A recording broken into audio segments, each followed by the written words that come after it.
Well, good morning, everyone. Darren Saul here, your host of Playing with Perspective, the suspended animation podcast.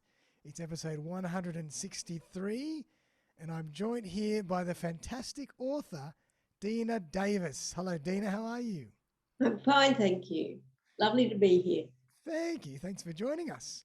Now, for everyone out there, we're going to be chatting today about Dina's new book, A Dangerous Daughter, a work of fiction drawing on true events from the author's life.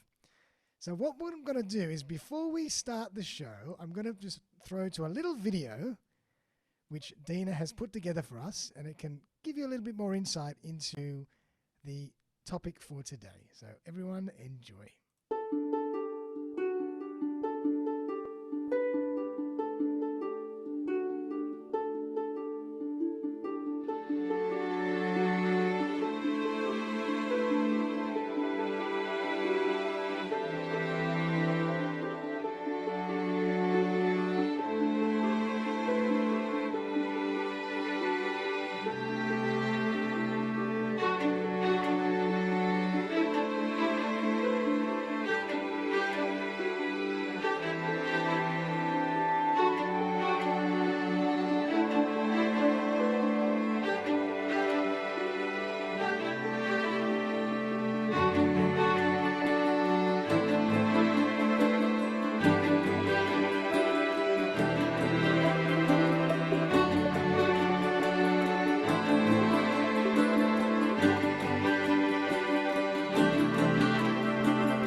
Wow. Well, there you go. Dina, I'm looking forward to hearing much more about this story. But before we do, I thought I'd give everybody a little bit of an introduction into who Dina is. So, Dina Davis is an Australian author who lives in the top end Northern Territory and the eastern seaboard, New South Wales. Her debut novel, Capriccio, was shortlisted for Northern Territory Chief Minister's Fiction Award in 2020. In 2019, Dina co-authored and edited a non-fiction guide for writers, Sharing Writing Skills, by Randwick Writers Group, published by Ginninderra Press. Dina's short stories, articles and poems have appeared in the literary journal Borderlands and several anthologies. She has twice been shortlisted for the Northern Territory Literacy Awards. A Dangerous Daughter was published by Celento in 2021, and that's what we're here to chat about today. So, Dina, welcome again to the show. Thank you, Darren. It's great to be here and to have a chance Wow. to talk about my writing. Love it. So, obviously, I'd like to learn a bit more about A Dangerous Daughter. But before we do, Dina, what would be great is to tell us a bit more about your story. I'd love to learn more about you and your journey as a writer. When did it all start? Well, it actually started when I was only 8. So practically all my life, I've either wanted to be a writer or I've been writing. But it was only in the last, say, 20 years that I was able to take writing seriously because, for the rest of that time, I was a working single mother for about 20 years. And that meant that I had to put my writing on the back burner. So it was only after I retired from full-time work that I took on writing. But when I was 8 years old, I stood up in class when everyone was asked, "What do you want to be when you grow up?" Everybody said, "A fireman, a policeman, a nurse, or one of those very usual jobs, I stood up and said, when I grow up, I want to be an authoress. Wow. And the whole class burst out laughing. But the worst thing was the teacher burst out laughing too. Oh, no. And I was so mortified, I decided never to tell anyone again that I wanted to be an author. Oh, no. So obviously it was something that was burning from a very Yeah. young age. Yes, and has continued to do so. So I'm very, very grateful I've been given the time to, be able to write now in the last few Lovely. years. Ah, fantastic. And now, why did you write this book in the first place, and why as a work of fiction rather than a memoir? Good question, and very difficult to answer, actually. But the reason I wrote the book was partly as a catharsis for my own, childhood trauma, and partly because I thought it would reach out to other people who'd experienced similar experiences to my own and would help them, hopefully would help them.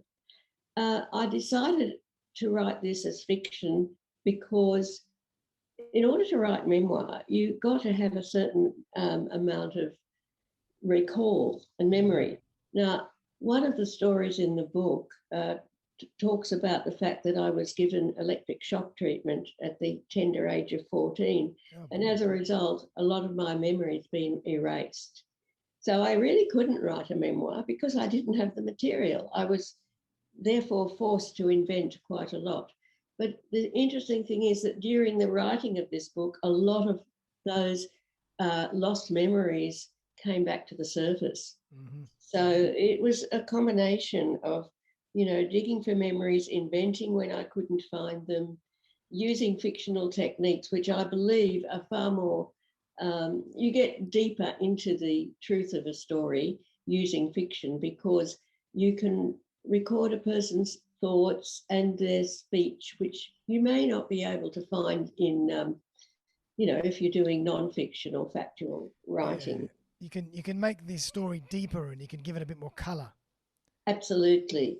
Yeah, I've got a quote here about fiction, which someone said that fiction is a different way of telling the truth, but it's still a form of the truth, I love that. I love that. Yeah. And so then this book, or how much of the story is true and how much do you think you invented in a way? I'll put invent in inverted commas. Well, in a way, all of it's true and none of it's true. I could say both. A lot of the things that I've written about in that book actually happened to me, but I have changed the main character so that it isn't me. The main character is a young girl called Ivy Morgenstern, and she's very different to me. Well, first of all, she's got curly red hair, which I don't have. And she's much more assertive, maybe more sporty. I was always a bookworm and a bit of a nerdy child. Yep. So she's a different character. In real life, when I grew up, I had two sisters, but in my book, those two sisters have been conflated into one new character. Who is neither of those sisters. So that's an example of how I actually use some of the truth to create a new truth, which is how you do fiction. Love it, love it. Well, what I'll do, I thought what would be good is let's open up that video again and let's have a little commentary of that video as we continue through it.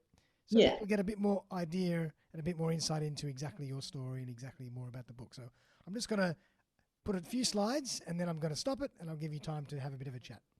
Good idea. Let's go. Love it.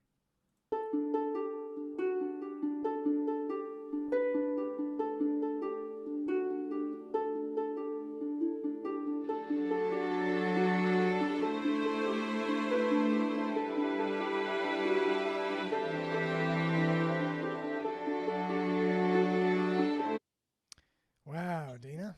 So as you can see from the slides, a lot of the book deals with the main characters struggle with a disease which is now called anorexia nervosa, but in those days it had no name. And what happened was with Ivy, she just simply stopped eating because she heard a voice in her head saying, you're not allowed to eat. She had no control over this. And quite the opposite to what most people think, where people think it's a choice. Yeah. Oh, I'm just going to be anorexic and be nice and slim. It's actually something which happens in a person's mind, and they have no control whatsoever over this absolute compulsion. Absolutely. It's an obsession, it's a compulsion. So, for instance, in this slide, there's another part of anorexia called body dysmorphia. And body dysmorphia is where you are really quite skinny, but when you look at yourself in the mirror, you see a fat person. And that is actually true, and it's happened to me. People don't always believe that. You know, they just see the person in front of them, and yet you can't expect people to understand.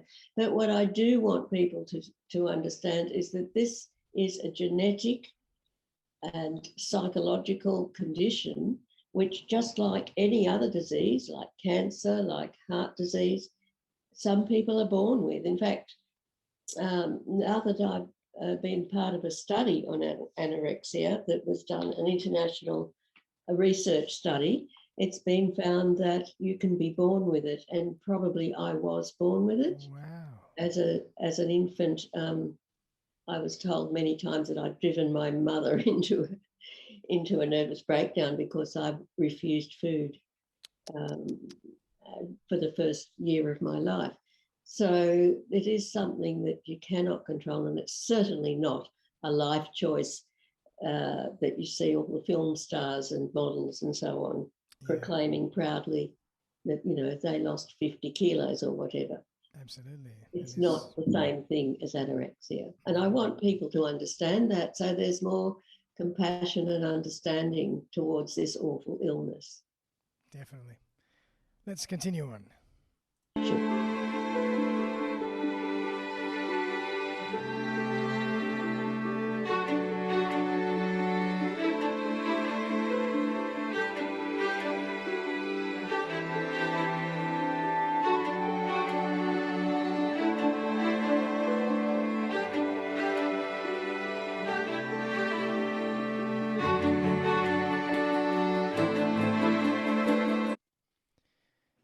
So as you can see, you know, it's very much a lens through which a person that has anorexia sees the world and has a certain relationship with food. Yeah, exactly. So it's almost like a phobia that food is the enemy, and but people will try to force the anorexic person to eat, obviously, because the end result of anorexia is death, and it is the most it has the highest death rate of any mental illness. So we do read about occasionally people dying, but they're well-known people. But a lot of people who aren't well-known die every day from this disease. And often they're blamed. This person chose not to eat. They did not choose. It's the same as any other phobia or obsession. Overpowering compulsion to avoid food, to restrict your food at all costs. Otherwise, you know, you will. Well, maybe the fear is that, you know, something worse than death will happen to you. And so, and it's totally irrational. I mean, sometimes I'm sure it's totally irrational. Exactly. And that's what I'm trying to get across. But in this book, I've written it as a story. You know, this young woman has a lot of adventures. She's eventually sent away from her family, who are so distraught at the behaviour of this naughty daughter who won't eat, that they say, for their own protection and in the faint chances that she might get better somewhere else, they send her right across the continent from the eastern seaboard of New South Wales to Western Australia. So you couldn't get much farther away from your family. The irony is that the correct treatment these days for this disease is family therapy. It's all to do with the whole family being involved, the whole family fighting the disease together, Wow. the whole family supporting the person who's suffering from the disease. Well, what happened to Ivy is that the exact opposite happened. She was rejected by her family because of the illness. When I say rejected, I mean that more or less literally, that she was sent away. I'm sure her family still loved her, was still worried about her, but they had no idea that the treatment involved all of them and that they had some responsibility too.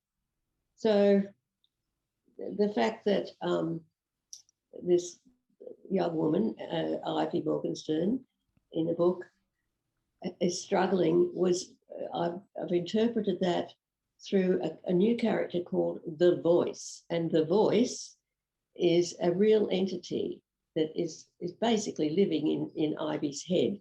Wow. But whenever she's starving, and she often is, another thing that's not true is that people with anorexia don't have any appetite, because literally the Greek word anorexia, and without, and rexia, without appetite, is wrong.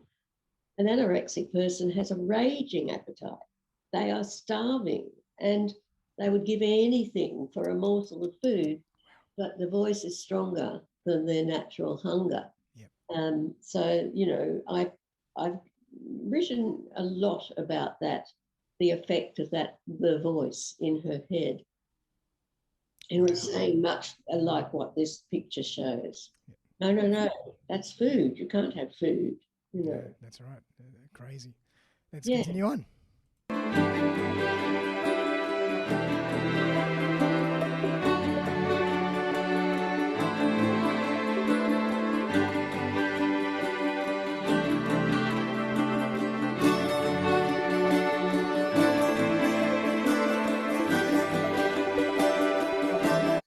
I thought this would be a good place to stop, because I can see a recurring theme in here, you know, particularly with, you know, some of the magazines.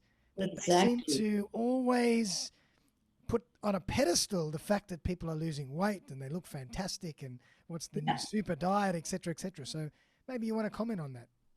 Well, of course, and this is why I inserted this into the little video, because I'm appalled that in this day and age, 2021, magazines are so irresponsible. The media itself is so irresponsible that, in spite of this lethal disease being really very rampant amongst young teenage girls and boys, it happens to both girls and boys, they put, these are front page covers. They're not just even articles, front page covers about how wonderful it is to say lose 38 kilos, yep. Which, you know, in some people's case would be half their body weight, so that they are slim and attractive and desirable.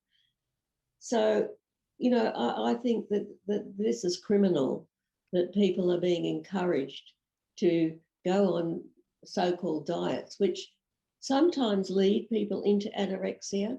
At other times, people who are verging on anorexia because they have that gene that I talked about, it will just exacerbate the whole pressure inside them not to eat. And I think that the media, particularly women's magazines, really should be banned from publishing such stories. Right. A lot of them, more of a conscious, conscience about this kind of stuff. Yep. More conscious, more responsible, definitely. Yep. Wow, let's move on. I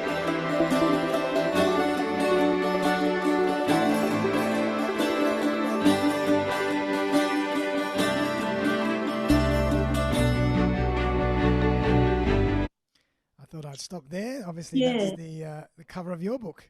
That's the cover of my book. But the picture just before that, I was trying to say, stop that. But see if we can bring that back. That previous picture is a picture of, that's actually me when I was 15 years old. Oh my God. Having recovered. That is when I was well enough to be photographed.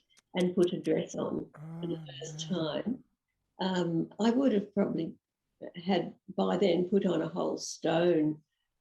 Well, those days we talked about stones and not kilos. That's right. But my weight, I think the lowest was 20-something kilos, which is what, 5-year-old children weigh. And I was given 2 months to live. So, it was really a battle between the voice in my head and the other part of your psyche that wants you to live. So I've got a chapter in the book called Eros, which is the force of life, versus Thanatos, which is the death force. Wow. And, that leads me into a lot of discussion about the mind itself and psychoanalysis, which Ivy does. It does have treatment from a psychoanalyst, and I go into that in some detail about how the psychoanalyst tries really hard to strengthen the life force in this young girl. Wow. Let's continue.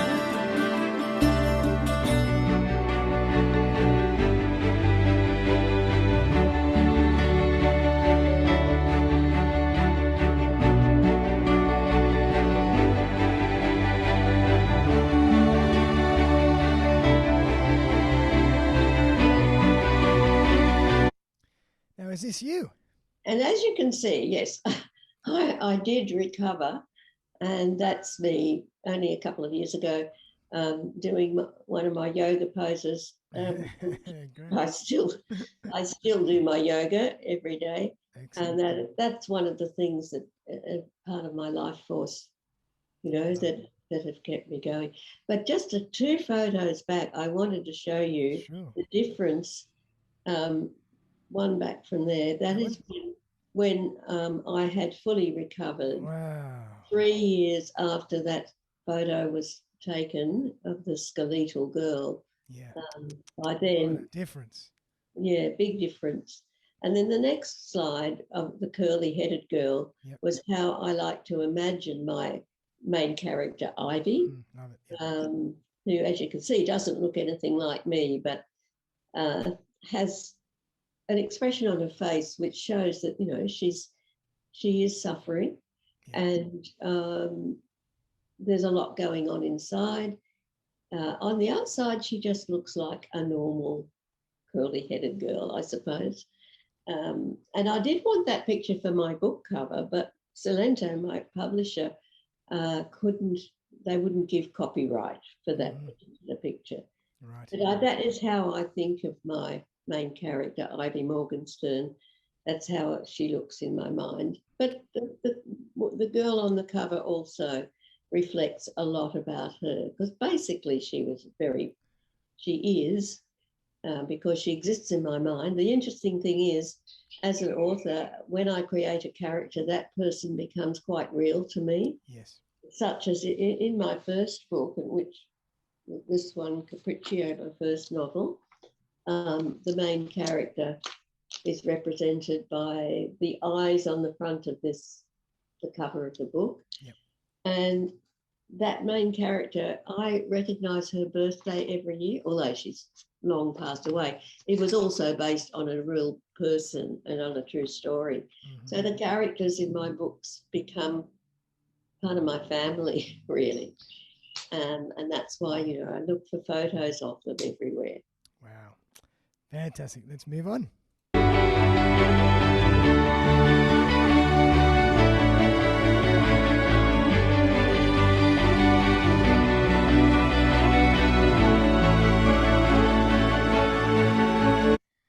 There's you, obviously, holding up your book. Very proud. I'm very proud, but more than proud, I'm just so relieved that the whole process of the actual writing of the book is over, because it was not really cathartic as I thought it might be. It was actually quite hellish, the whole thing of having to go back in my mind to those dark years, and relive in every chapter, relive from my imagination and from what little memory I had left. Wow. of those events and transpose them into Ivy's life. Yep. So it was really, it was a labour of love, but it was like, some people say, oh, it must be such a joyful experience. Yep. Partly it is when you finish a chapter and you think, I really got it that time. But the rest of the time, it's really just hard work, Yep. and so that's why I look so happy.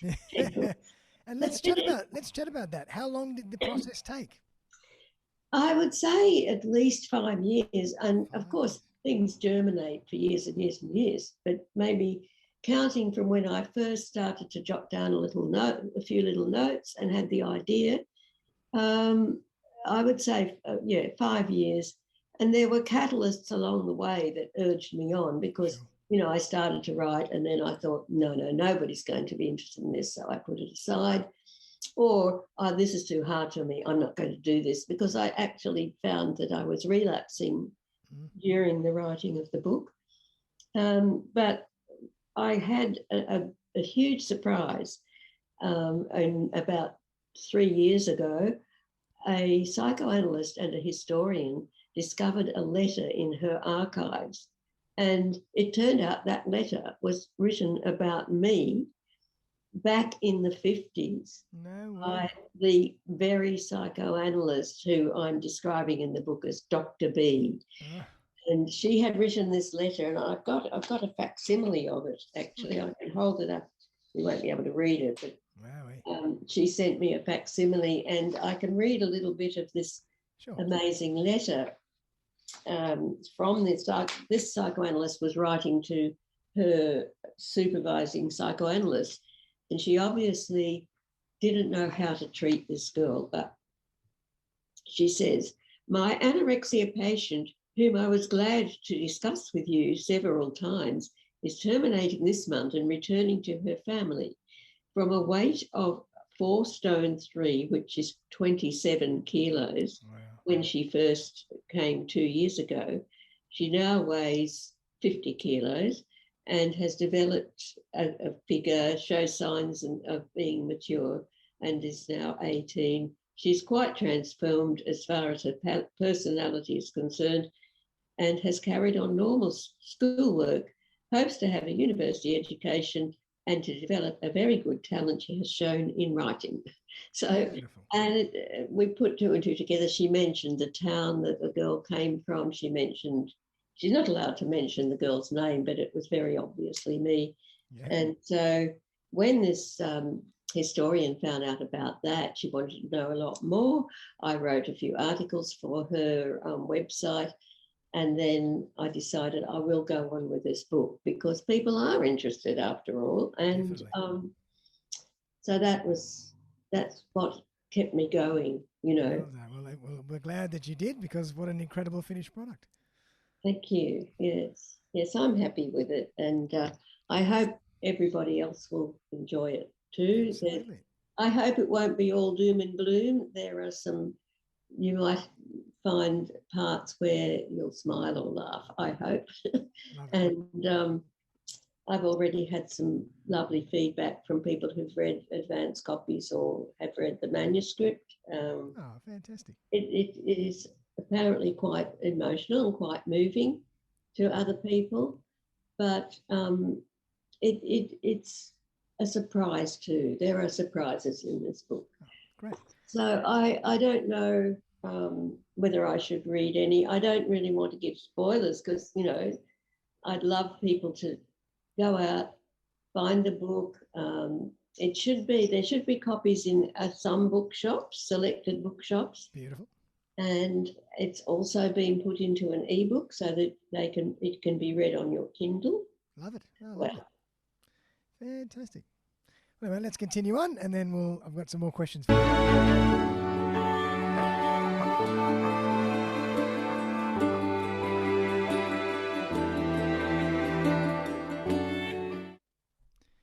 Excellent. Well done. I love it. Great. Thank you for putting that wonderful video together as well. That's fantastic. So, Dina, what do you want the readers to take away from this book? Oh, that's easy. I want people both who experienced anorexia, who know somebody else who either has or currently is, to know that what the main thing that person needs is compassion and understanding rather than blame Yep. Or judgment. or judgment. Yep. And it's quite hard for people to understand when you see somebody refusing food that you think, what a foolish person, and oh, what are you trying to prove? And, you know, it is only through love and compassion that I believe healing is possible. In some ways, one never recovers from an illness that's so ingrained genetically, but you can find ways to manage it. And in my case, I have done that. As you can see, I do yoga, and I'm very careful with myself around anything that could trigger a relapse. Exactly. But yes, I want to reach out to people to say, this is not a life choice. Please don't mock people. Please don't shame people. When you see someone in the street who looks like a skeleton, don't stare at them or in horror. Be kind. Be compassionate. And the other thing is, I think we should be able to talk openly rather than hide it away as a deep, dark secret. Yes. And to be able to say, I see that you may be suffering. Are you okay? Can I help you? It must be so hard for you. Mostly people hear, it must be so hard for your family. But very rarely it must be so hard for you, you know, because there's still this entrenched feeling that it is the person's fault. That's right. So I think empathy is a very important word here as well. Word. Yeah. Yep. Yeah. Wow. Incredible. And in terms of your new book launch, I believe that your book launch is coming up very, very soon this week. Is that right? It certainly is. In 2 more days. Wow. Tell us more about that. A Dangerous Daughter will make her debut in a couple of days at the main bookshop where in the town I now live, Darwin, a wonderful city. Love it. They have only one big independent bookshop here, which one is wonderfully supportive to local authors. So they're opening up the shop after work at 5 o'clock, and everybody who lives in Darwin, please come. You're all invited. We're going to have champagne and wine and food, and I will do a reading from the book. And a wonderful local writer who's also a playwright, Sandra Thibodeau, will be launching the book. And I'm very, very happy to sign copies for people. When I get back to my other home, which is in the eastern suburbs of Sydney, and I hope by the time I get back to the eastern suburbs of Sydney, there'll be no more COVID and no more masks. So if we're allowed to have live events, I'm organising a live event at the end of this year or perhaps early next year. Great. I'll also be able to sign books and give a talk about the book. Now, what took you to the Northern Territory? Interestingly enough, my children, I have 3 children. At one stage, all 3 of my children were living by chance in the top end of the territory. Well, what do you know? So I have 2 daughters and a son. And I have to say right now, I forgot to say this, people are saying, is this about your daughters? And they see the title, A Dangerous Daughter. And I have to assure everybody, no, my daughters are very tamed, thank you. Good, very good. They're no longer dangerous, and they never were. Excellent. But no, it's not about them. Good. Now, tell me again, what was that question? So how did you move to the Northern Territory? Okay, over the last 23 years, because I have a grandson who's already turned 21, I was working full-time as a program manager and a teacher, but in all my school holidays, I would come straight to Darwin as each baby was born. Because as I say, my 3 children were living here and producing offspring. And that's what brought me up here, family. And as soon as I was able to, I decided to settle here, and I have my own place here, partly to be closer to my now growing tribe of grandchildren. I have 8 now. Congratulations. And my 2 daughters who live and work here and have lived and worked here for the last 20 years. So I've got strong family connections here, but also I just love it as a place, as an environment, both socially, environmentally. It's a very, very beautiful landscape. Those of you who do see me on Facebook and Instagram, I'm always putting photos of the beautiful foliage, the ocean, which is stunning. It's very, very different to the Pacific Ocean, which is very wild, but strangely named Pacific, the wrong name altogether. The Arafura Sea is like a beautiful jewel. It's a beautiful blue-green colour, and it sparkles in this gorgeous sunlight. And during these months between May and September, we have what's called the dry season, which corresponds with winter down south. But every day it's 30 degrees, and every evening you can wind down in a beautiful cool, and it goes down to 19 or 20. So it's like paradise for those few months. And of course, it's a very difficult climate. At other times of the year, the humidity soars up to 90 degrees, and people do get distressed and hot. But look, as long as you've got air conditioning, which of course I have in every room, you can survive. And I also find it's very good for my creativity because it's a very relaxed lifestyle. There's far less pressure, there's less busyness, it's a smaller population. You get to know everybody. People are very friendly, very kind. So for me, both physically and mentally, for my physical and mental health, it's much better for me. And of course, I'm in touch with my beautiful family. So that's what brings couldn't ask for more than that. Couldn't ask for more. I'm very blessed. Well I'm done, very Dina. blessed. Yeah. Now, I believe you mentioned, I think it's Harry Hartog, where people can buy your book in the physical form. That's right. That's another bookshop that's been very, very supportive to me.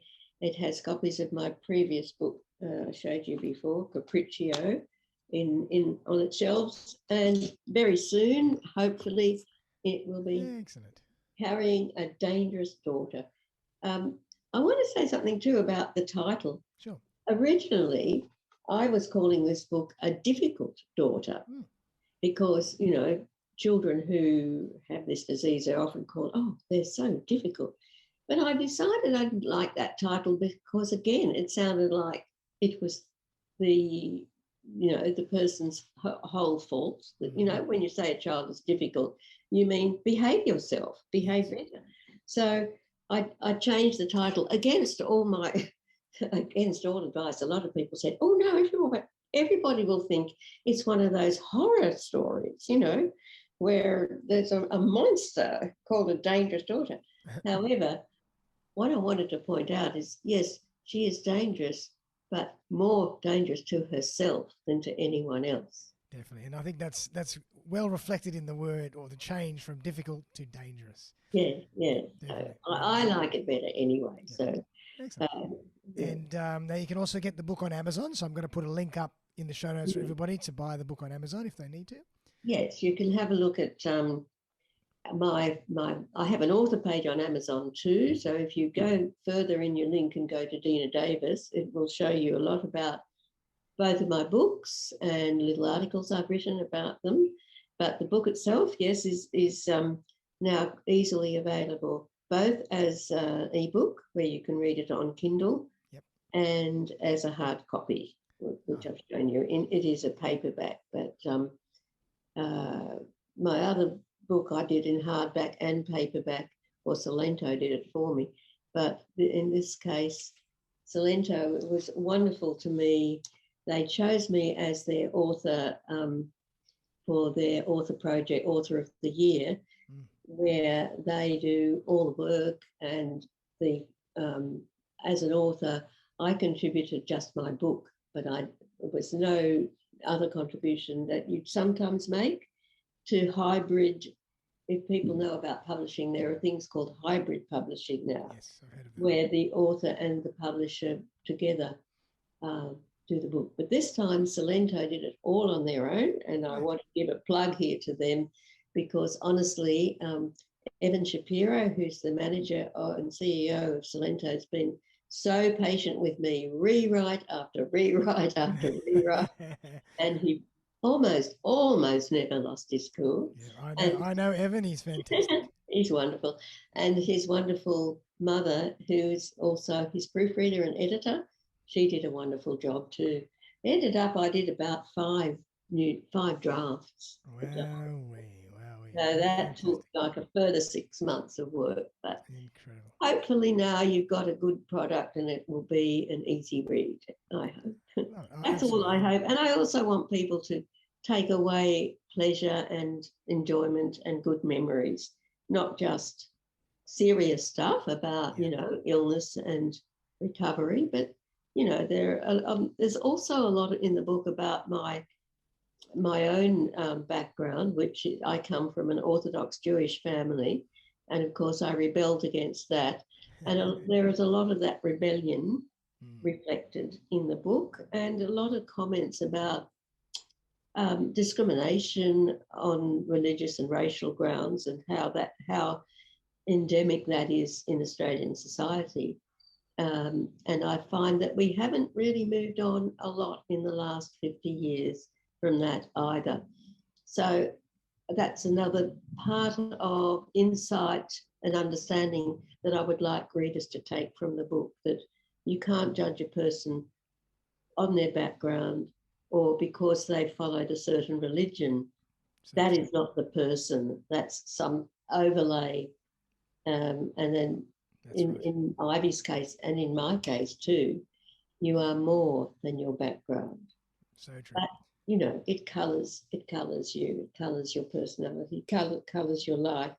And we have to always be on guard against racism and religious discrimination. In one chapter of the book, I talk about Ivy goes to school for the first time. She's the only Jewish child in the school, and there is a lot of anti-Semitism amongst the people in this country town who know no better. And all racism stems from ignorance. And what happens to her, I'm not going to tell you what happens. You'll read it, hopefully. Definitely. I think everybody should read the book and find out. Yeah. So no more spoilers. Well, Dina, thank you so much for coming on the show. It's been a fascinating discussion about a fascinating topic and a very important message. And I really want to congratulate you on, the completion of this wonderful book. Thank you. Something that's obviously so important to you. It's a really important personal work. So I'm going to make sure that I put all the show notes and all the links up for everybody so they can access everything they need to find out more about you and about the book. And just wanted to wish you all the very best of success. And I hope it sells many, many, many copies. Thank you so much, Darren. It's been a great pleasure. Thank you. Lovely. So everybody out there, I hope you enjoyed that, because I certainly did. And we'll see you very, very soon for another episode of Playing with Perspective. There it is now, A Dangerous Daughter. And everybody check out the links for where you can get your copy. Thank you. Goodbye. Thanks again, Dina. Bye for now, everybody. Bye.